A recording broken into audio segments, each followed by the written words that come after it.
Well, good evening to you, ladies and gentlemen. This is Scott Manning coming to you from my home here in Columbus. I want to thank all my loyal viewers for tuning in out there tonight, and I'm back.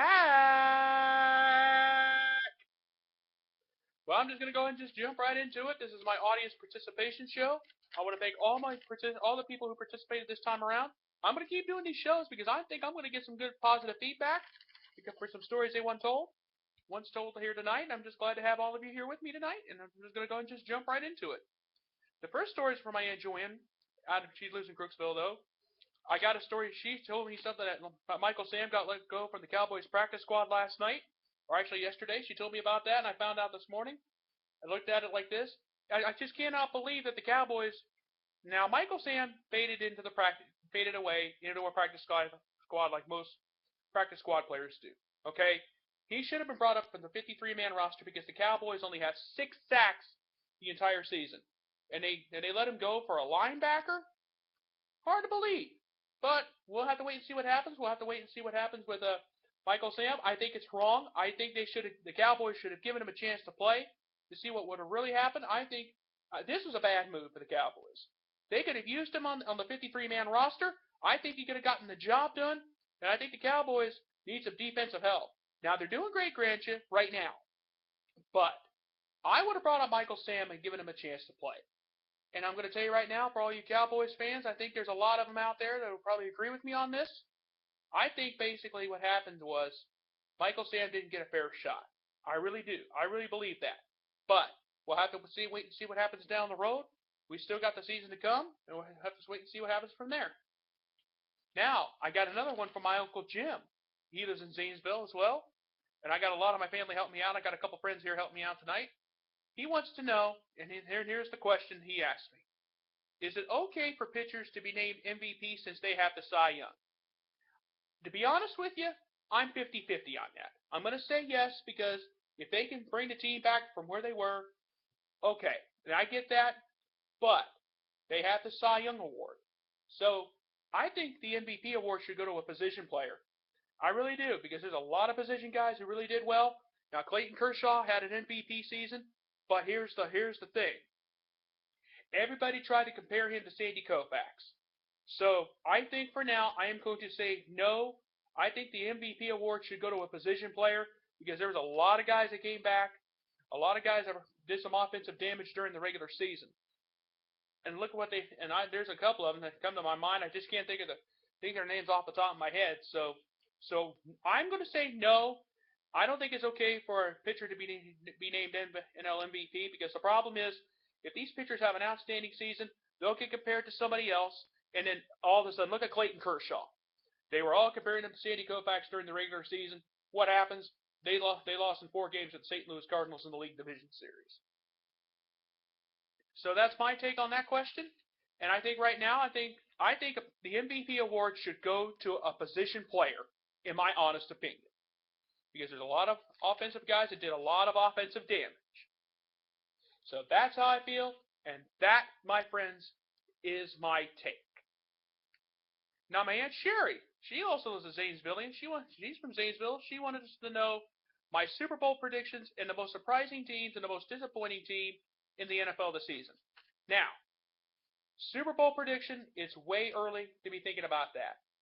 But if you were to ask me right now, I would have to say, I'm going to say the Indianapolis Colts for the AFC. And for the NFC right now, I'm going to say, now take that back. I've had to change of heart on that. I'm for the AFC, and I know my mom's whole entire side of the family is going to kill me for this. But for right now, I am going to say the Denver Broncos. Now, I know, I was raised to hate John Elway, and I know that, but they've got Peyton Manning. I think they can get the job done this time. But I think that if Peyton can win another ring, I think he's going to retire. I really do. Now I know my mom's side of the family is going to kill me for that, and I know I'm going to get some backlash over that. But that's just my prediction for right now. It may change somewhere down the road, so stay tuned.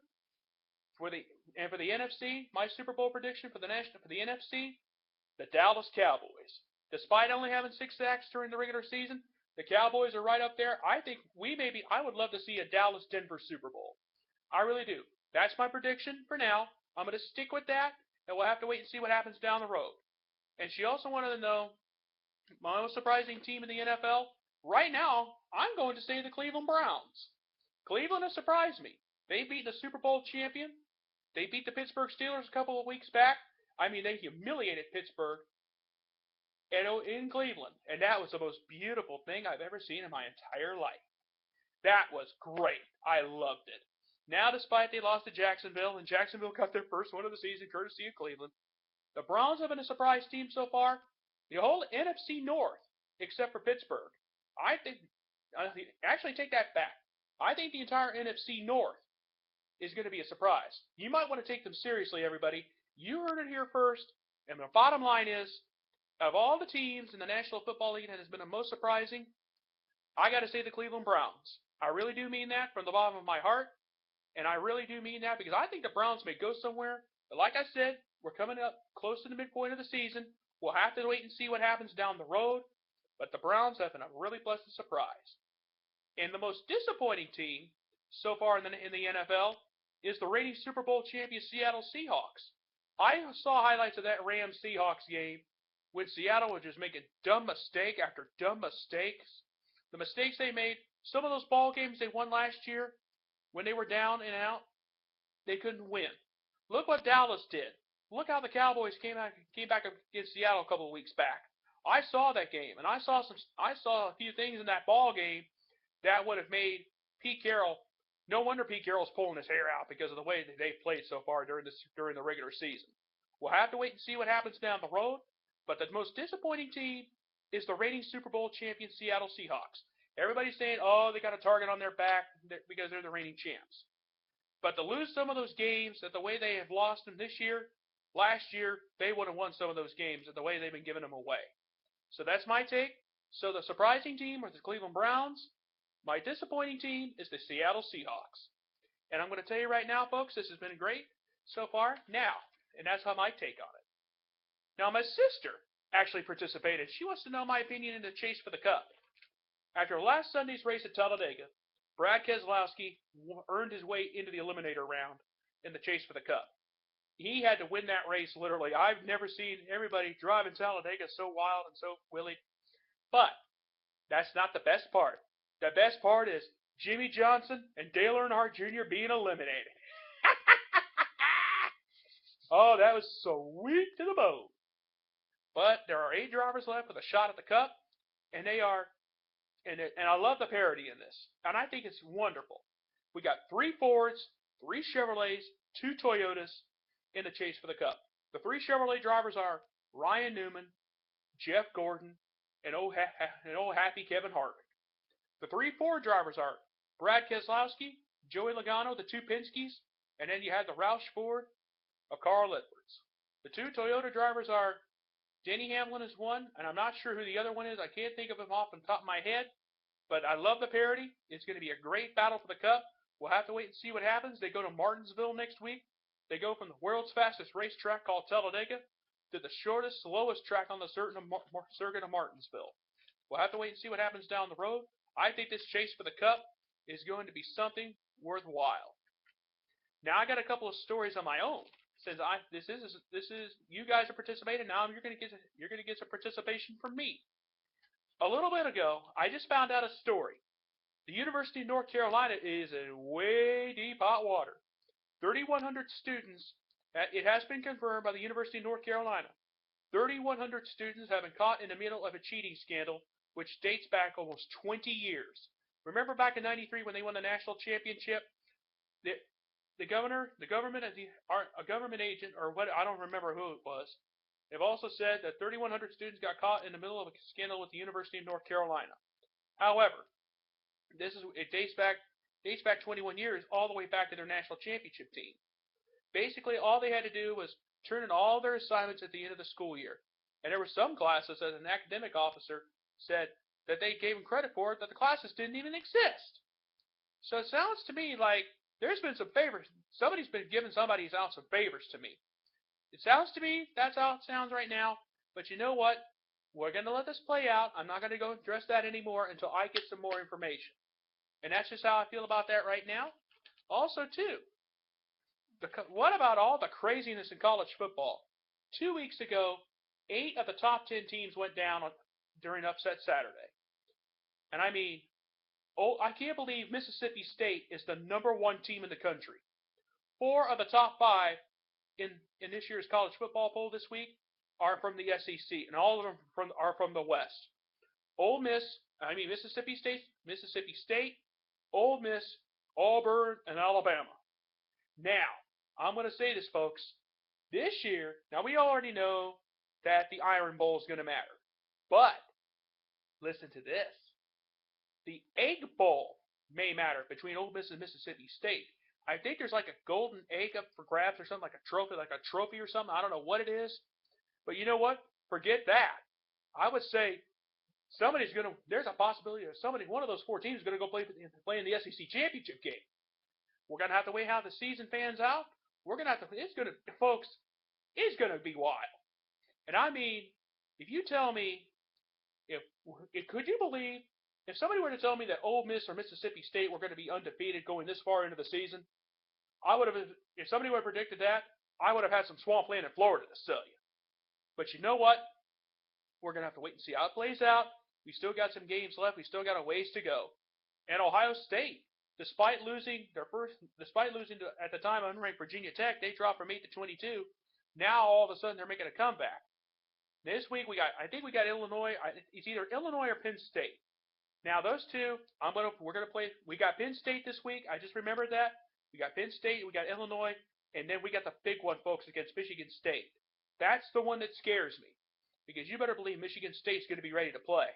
And it's just going to be an unbelievable ball game. We still got 2 games before we get there. But I'm going to tell you, look out, Ohio State. We may be looking at a possible. I hope we get another shot at the Big Ten title. And hopefully we'll wind up in the Rose Bowl. We're going to have to wait and see how it plays out. But I'm going to say this, folks. It's going to get wild and willy, and it's going to get crazy down the stretch for Ohio State and the rest of the way in the college football season as well. Also tonight, before I go, I gotta extend my congratulations to Peyton Manning for breaking Brett Favre's all-time touchdown passing record. He did that on a Sunday night game against San Francisco, so my hats go off to him. He is now going to be going up on my wall of honor. So congratulations, Peyton. You've earned it, and I'm so proud of you, man. Although you're a Bronco now, hopefully. Because all this boils down to for Peyton is he wants another Super Bowl ring so he can get up to his brother Eli. Now we're going to have to wait and see what happens down the road. It has been a great college football season. It's been a great NFL season so far. NASCAR is going to be going into the eliminator round with the final race at Homestead in mid to late November. And we're going to have to wait and see what happens down the road. It has been a wonderful experience, and I just want to thank everybody for tuning in this week. For my audience participation show, I got more participants than I did the last time. So I may be doing one of these shows again. But I'm going to tell you right now, it probably won't be next week because I got a lot going on with work and everything going on. It's just been a great day. It's been wonderful. And I'm just so happy to have everybody here with us who tune in every week. So therefore, I'm going to say this again. This show is sponsored in part by you, the fans, who make this very possible for me to have all this fun. And with all the fun I've been having this week, and I've had a lot of sports stories. Also a reminder, here in about half hour, 45 minutes from now, will be Game 2 of the World Series. I watched Game 1 last night. Game 1 was over by about the 3rd or 4th inning. James Shields got knocked out. He didn't even pitch 5 innings. Madison Bumgarner pitched a gem last night in a 7-1 victory for San Francisco. Game 2 starts here in about a half an hour, 45 minutes from now. And we're going to have to wait and see what happens down the road. And I just want to thank all my loyal viewers for tuning in every week. And I am so glad to have all of you with us. And once again, I'm going to keep doing these shows, and maybe everything will go well. And I love all of y'all, and it's been a great honor and a great pleasure. And I'm going to tell you right now, I may be doing my question of the week again when I do another one of these shows where you get to voice your opinion. I'm going to see how that goes. I'm doing some experimental things with the show, and I want to make it work for all my loyal viewers. So I'm not going to do a question of the week tonight. I may do one tomorrow evening before I go to work, depending on how everything goes. And it's been an honor and a pleasure. So, until next week or until next time, this is Scott Manning saying good night, good luck, and thank you. And I thank you, and good night.